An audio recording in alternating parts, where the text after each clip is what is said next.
easy.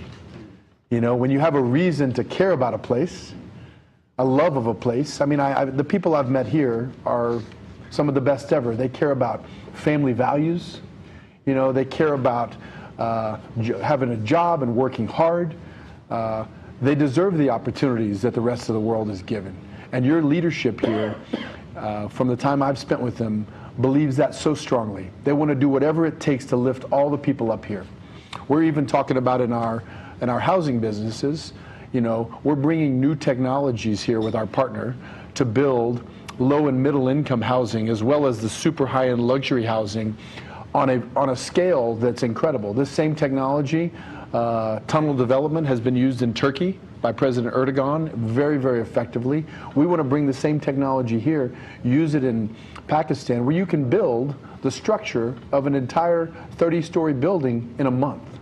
It's absolutely incredible. Very safe, very high-end feeling. And we're going to use that same technology here on the real estate side. And we're just trying to find the best avenues because we want as many Pakistanis as possible to be homeowners. Your finance minister is doing everything they can to bring interest rates down. Obviously, interest rates have just started to come down here. That's so important. You know, one of the things that's made America great has been the ability of everyday Americans to own homes and accrete value in their homes over time. That same opportunity, that same financing needs to come to Pakistan, and we're going to help that occur. Hi, this is Anika Nasari, RY News anchor person. I welcome you to Pakistan firstly because it is certainly a land of opportunity, a land where foreign direct investment would change the lives over here, at the same time would change the lives of the investors at the same. First question would be, the political environment. I've heard you 3 times praising this government, that this government and you are pretty aligned in the investment sector. Do you think the people around in the government, as one was mentioned, Richard Grenell, and there are many others that have tweeted, you said that there were many AIs and deep fakes about him. Could a tweet be a deep fake as well? Because that was a tweet that was done from his account. And there were many other accounts that tweeted about Pakistan. And there's a very strong perception on social media as well, that because of the close relationships of Donald Trump and Imran Khan, this government could be in trouble. Would that perception be correct or not? Secondly, you've been here a week ago to invest because there have been a lot of foreigners that have come to Pakistan, but mere MOUs will not lead us to the investment. When and how is the investment going to be materialized? As it relates to tweets on Rick Grenell's account, I'm not going to, I believe Ambassador Grenell probably has a better understanding today than he did previously of the current situations here. I don't know Imran Khan or all the issues that existed in the past, but I've seen no evidence that our administration in the U.S. has anything but respect for the leadership here, period. You know, with some of my own research that I've done, you know, I think there were a lot of issues with that former prime minister, but again, that's not what I'm here to talk about. As it relates to investment, yes, we have several active ideas on where to invest.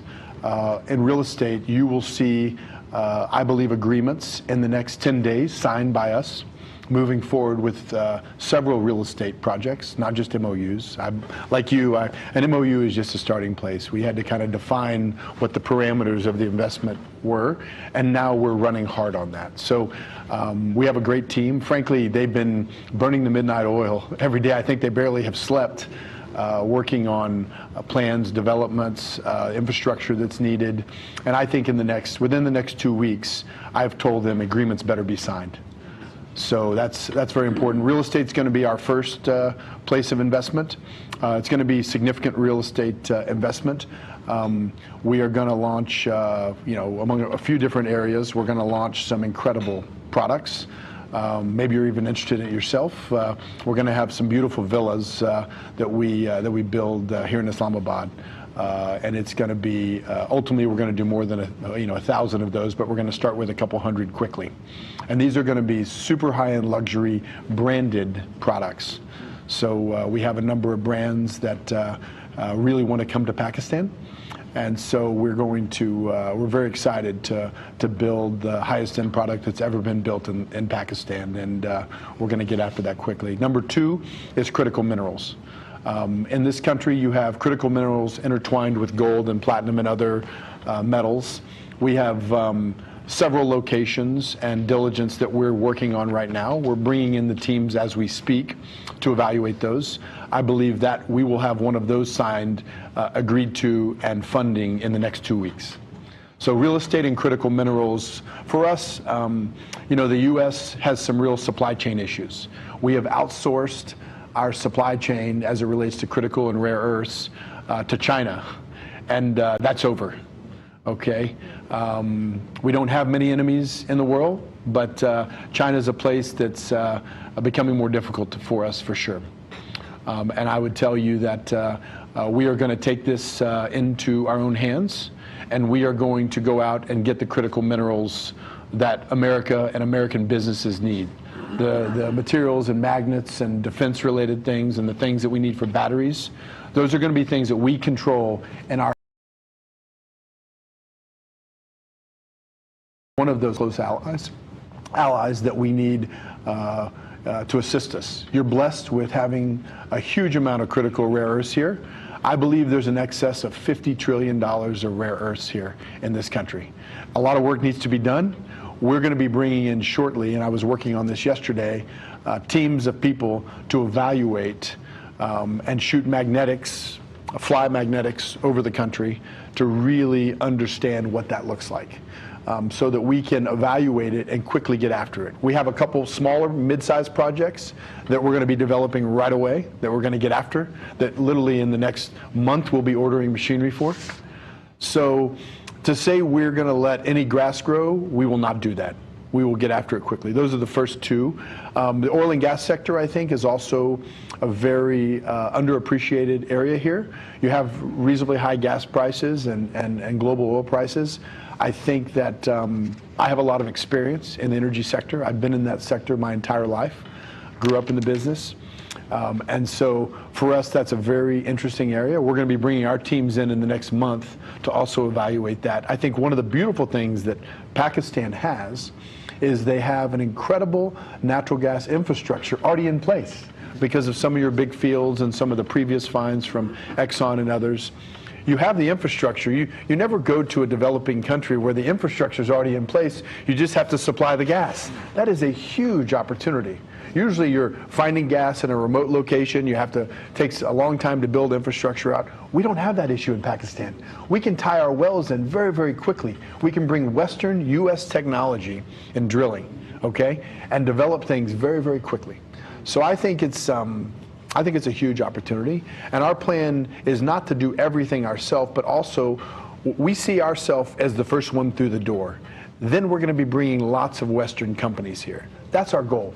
That is our goal. We're even contemplating bringing our international free zone trade partner.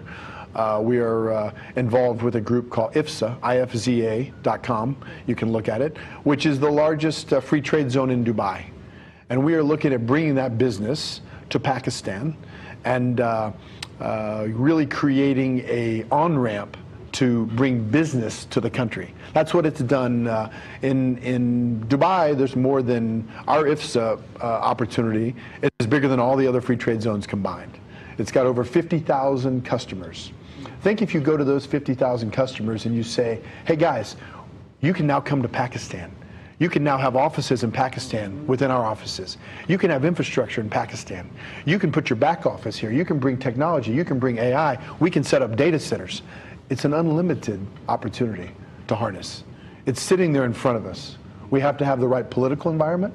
We have to have the right partnerships. And I believe we see that opportunity here. So we couldn't be more excited. Hopefully that answers your question. Amir Ilyas from Express News. Wonderful. You just tell that Biden administration was disgraceful for Pakistan. Yes. And our leadership is very wonderful. how you see Trump administration will go with our leadership and with your investment plans? Well, whenever investment comes in, President Trump is first and foremost a businessman. He gets business. He's a transactional president. If U.S. interests and Western interests are aligned here and working hard and investing in the country, I see a real reason for the U.S. to get behind that.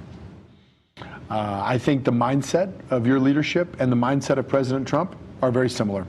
I think the opportunities between our two countries, from a business perspective, which is what I'm focused on, I'm not a political person. I'm going to leave politics to other people. But politics and business do mix from the perspective of having some support that's very, very key. And I believe that we will have the support we need here in this country, both from your administration and from our administration. I mean, just think about this. The U.S. needs all these critical minerals, as an example. Think of the opportunity not only to develop the critical minerals here, but also to have a midstream opportunity. We have talked to several partners on the midstream side, the people that would refine it, upgrade it, actually create the end products, and then deliver them to America. Think what that does for the supply chain and the partnership and the economic arrangement between our two countries. It makes it critical. So that's our goal. I think it's important that the minerals that are ultimately produced here are also upgraded here. You know, you're going to see Western interests, and U.S. interests in particular, move into a position of control and very active involvement for the first time in a long, long time. You know, I looked at getting very involved in the critical mineral space years ago, after the first Trump was elected, and it just wasn't the right time. But now is the right time. I think that the current administration has a very positive eye and a positive direction as to where Pakistan-U.S. relationships are going, and I think business here is going to be an important driver of that. So I would just tell you, I wouldn't believe the past. There's a new sheriff in town. That new sheriff is President Trump. President Trump wants to bring peace and prosperity to the entire world. This whole mindset of the Biden administration and the Democrats, the lives that they have cost globally, it is one of the most embarrassing things as an American I've ever experienced. And now is the time to set those things right. Look, the sacrifices that Pakistan has made, you know, Pakistan's lost over 80,000 men living on the front line fighting terrorism. Okay? I think this figure is now 90,000, sir. Okay. So north of 80,000, 90,000. But you know what? Even one is too many. Okay? So I would tell you, for us, I'm very appreciative for your sacrifice. Many Americans are very appreciative for the sacrifice of Pakistan. Many Pakistanis live in America now. So there's a huge group of people out there rooting for the success between the U.S. and Pakistan. Maybe some of those same people will come back and buy some of our villas so that we're going to build here in Islamabad. So I would just tell you, everything that happened prior to President Trump taking office, I would disregard it. And I would focus on what it's about to be. The future looks incredibly bright between our two countries, incredibly bright. I wouldn't be here if I didn't believe that. America cares about Pakistan. And I believe that together we can be very, very strong. And we need Pakistan.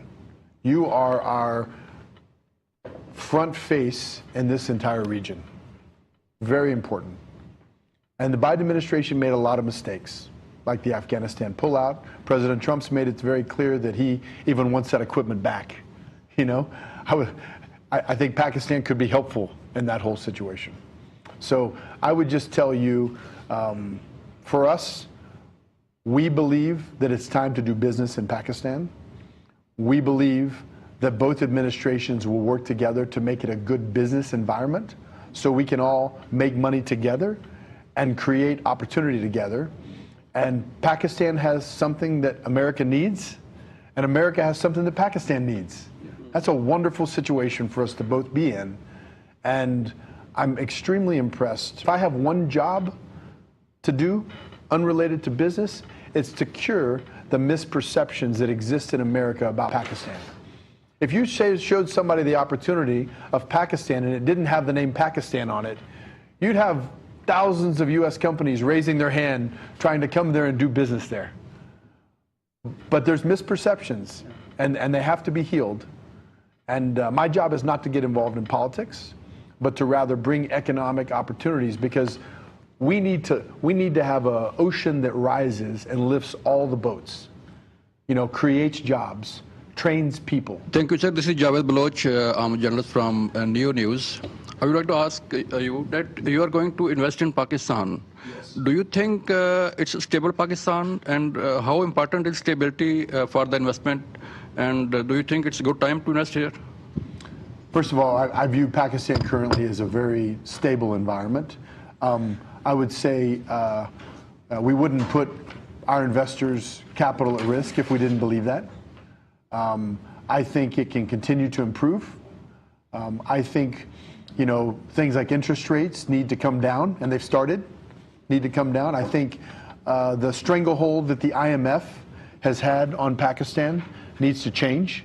I think the IMF needs to work closely from an economic perspective and allow Pakistan to grow properly. I think that's incredibly important. I think too much restriction on that is not healthy.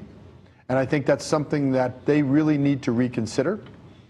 It's very important because those limiting factors. Look, when President Trump comes into office in America, he cuts taxes, he reduces the overhead and the burden, he cuts government waste and spending, and guess what? Things grow.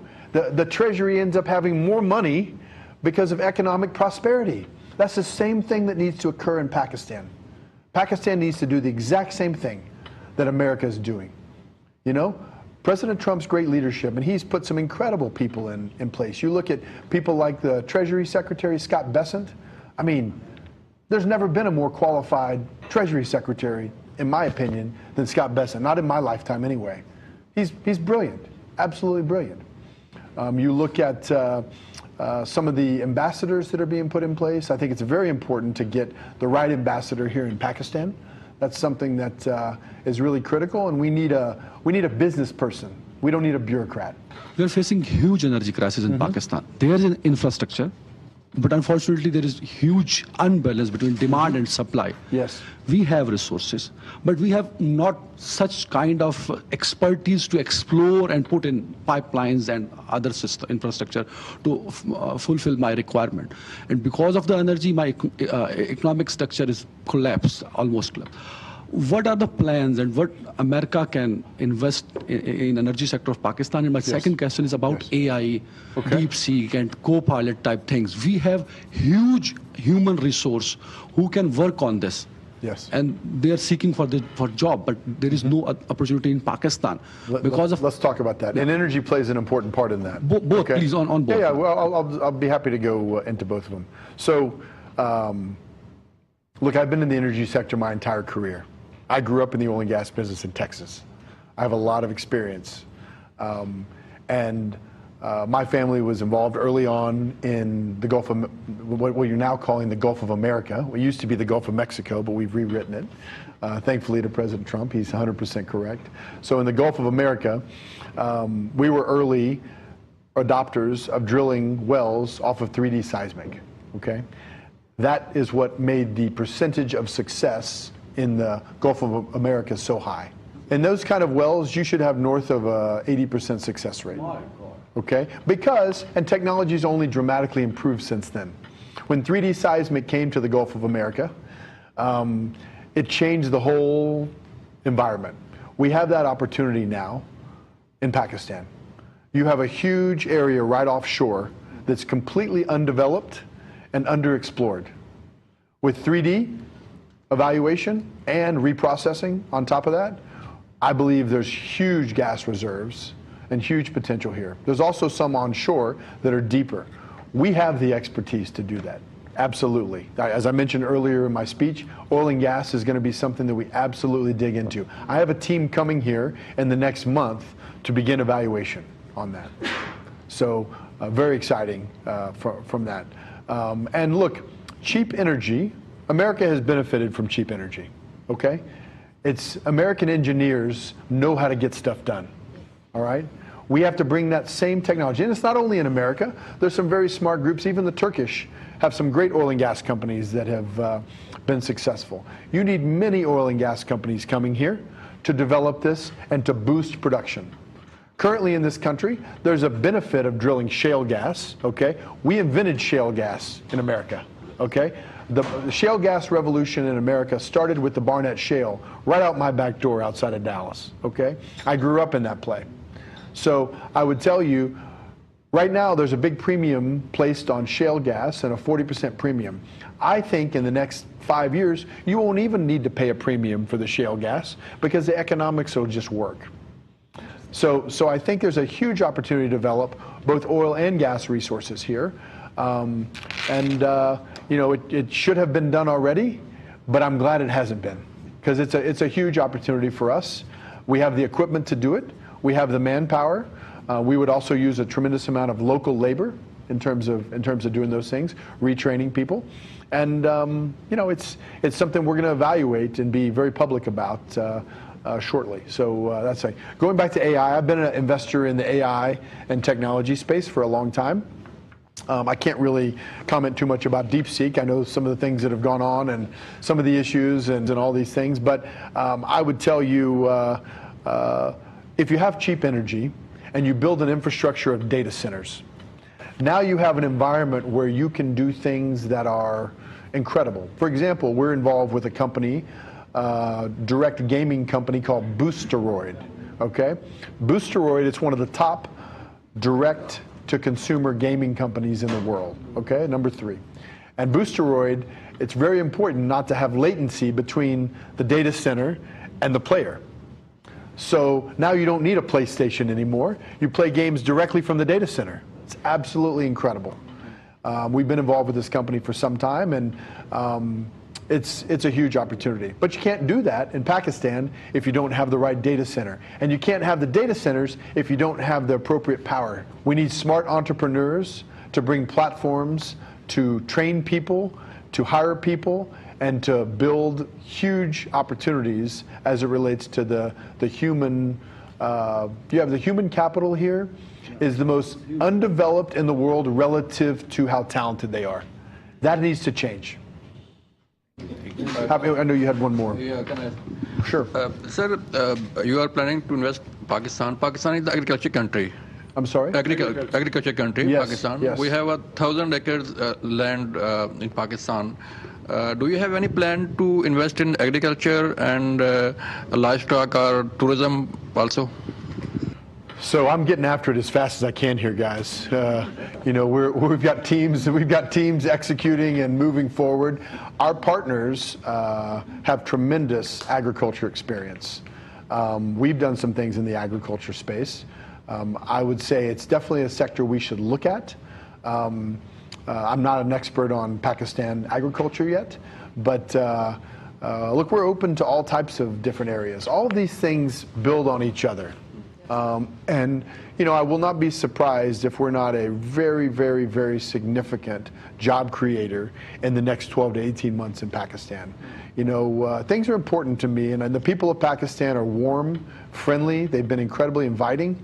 I've been really surprised by it, pleasantly surprised. And so we're excited to really improve bring capital significant. We plan on bringing billions of dollars here of investment. And this isn't long term, now, very soon. With that, you'll see, look, people are as good as their word. I told them I'd be back quickly. We'd have a plan. Now we're executing. Shortly we'll have agreements signed. And at that point, you'll see us go to work. And look, we're very appreciative for opportunities or leads. If you think there's something we should be looking at, if you think there's smart people we should get involved with, we have a high capacity and a big team to work here.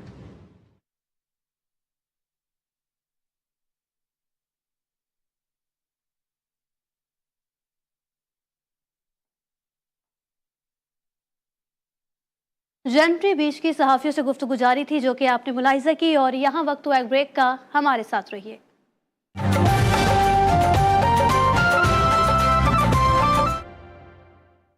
क्या आपको चाहिए shiny बाल? Sunsilk black